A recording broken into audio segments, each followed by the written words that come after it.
Search Google Earth for China and you'll see this. But an unedited satellite photo might look more like this. That gray smudge is air pollution, and it's coming from Chinese cars, factories, and power plants. But it's not only here. In cities around the world, air pollution is a big problem.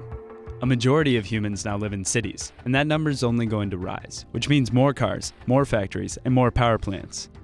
As officials explore options for fighting air pollution, there's one tool that's often overlooked: trees.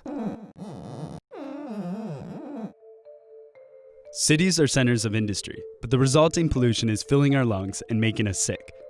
One major culprit is particulate matter, airborne particles of dust, soot, and smoke that are released when we burn fossil fuels or kicked up during construction and farming.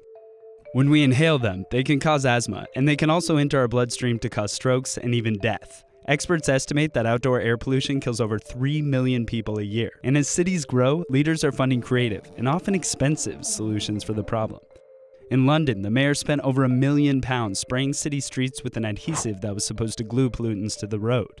And in the Netherlands, designers have created a giant air purifier they call the smog-free tower, which is cool. But there's another, simpler solution. A new report from the Nature Conservancy shows that planting trees can be a cost-effective way to improve public health, which they do in 2 ways. First, a tree removes particulate matter when polluted air blows through its branches. The particulate matter settles on the leaves, and when it rains, the dust is washed down the gutter so we don't inhale it. Second, trees cool temperatures by providing shade and releasing water through photosynthesis, which cools summer temperatures by about 2 to 4 degrees Fahrenheit.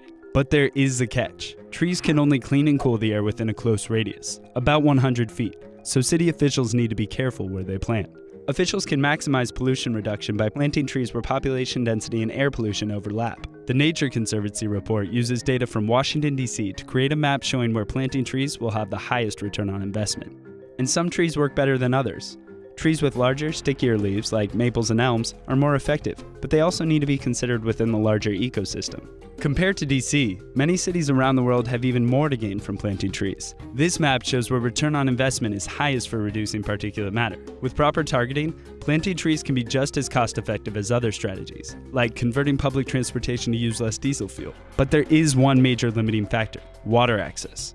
What might work in Boston will be less feasible in a city like Doha, Qatar, where water is a scarce resource. And on top of that, many mayors don't yet think of trees as a public health resource.